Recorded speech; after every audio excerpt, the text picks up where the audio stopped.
Halo, good morning happy people. Happy again. Every day is a happy day. Oke.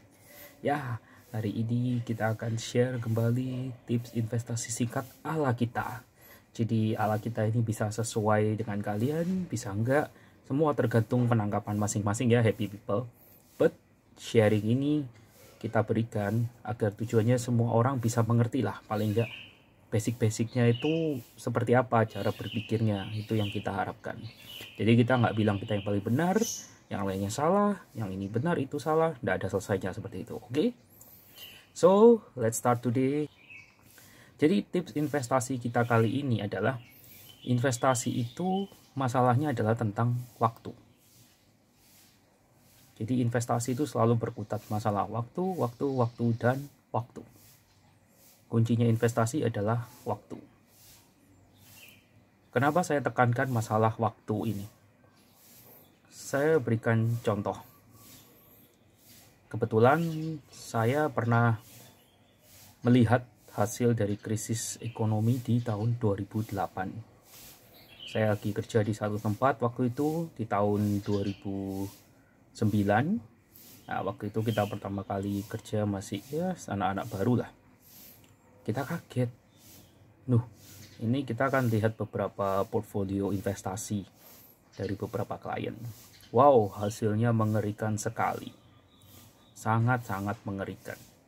Jadi di tahun 2008 tuh ternyata penurunan investasinya itu bisa sampai 50%. Bahkan ada satu instrumen investasi yang jenisnya itu reksadana pasar uang pun itu bisa minus sampai 30%. Bayangin, padahal selama ini kan orang pada mengagung-agungkan, wah reksadana pasar uang aman, grafiknya selalu naik. Ternyata minus loh 2008. Jangan salah, 2008 reksadana pasar uang itu minus.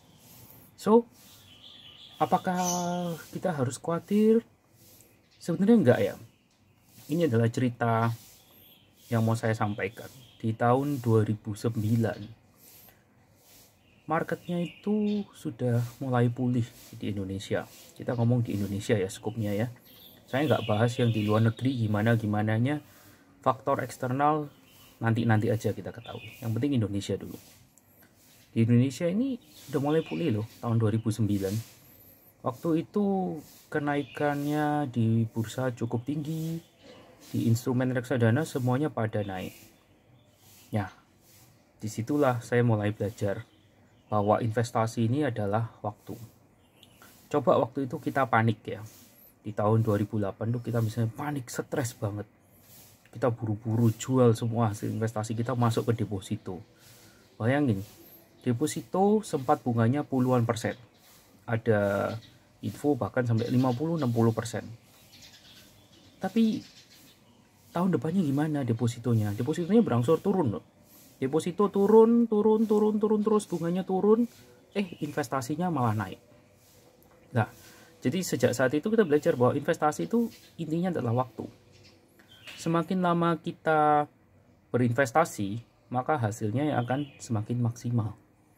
Semakin singkat sebuah investasi, maka hasilnya nggak maksimal. Itu satu. Yang kedua, investasi ini butuh waktu buat menghasilkan. Ingat, investasi itu butuh waktu buat menghasilkan. Jadi nggak ada ya investasi itu yang seperti yang sudah saya sampaikan sebelum-sebelumnya, hari ini ikut, besok ternyata sudah ada hasil.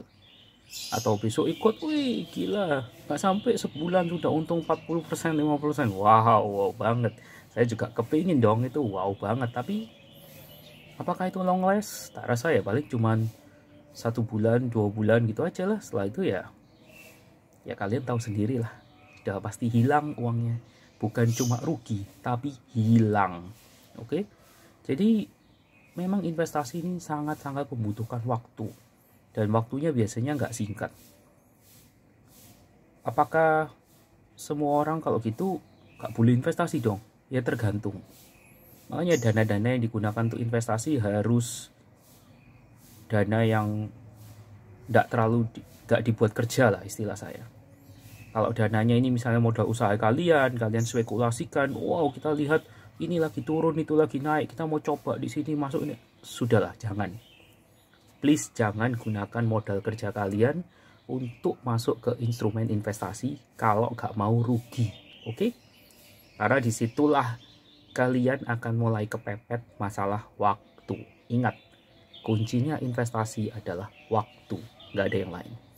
Kalau ada orang yang bisa menjamin investasinya kalian, bisa berkembang dalam waktu singkat, bisa menghasilkan, oke, kita tanya, berapa lama? Konsisten nggak? Kalau memang ada ya bagus, tapi kalau nggak ada, kalau nggak ternyata cuman sebulan, 2 bulan, setahun, setelah itu, wow, tahun keduanya hilang. Nol. Terus buat apa? Hilang kan uangnya. Karena saat tahun pertama bisa bagus, tahun kedua kita cenderung untuk menambah porsinya. Dan saat itu, jumlah yang hilang akan semakin besar, besar, dan besar. So, harus hati-hati di sana ya. Oke? That's all for today. Your short investment tips with me. Okay? Thank you.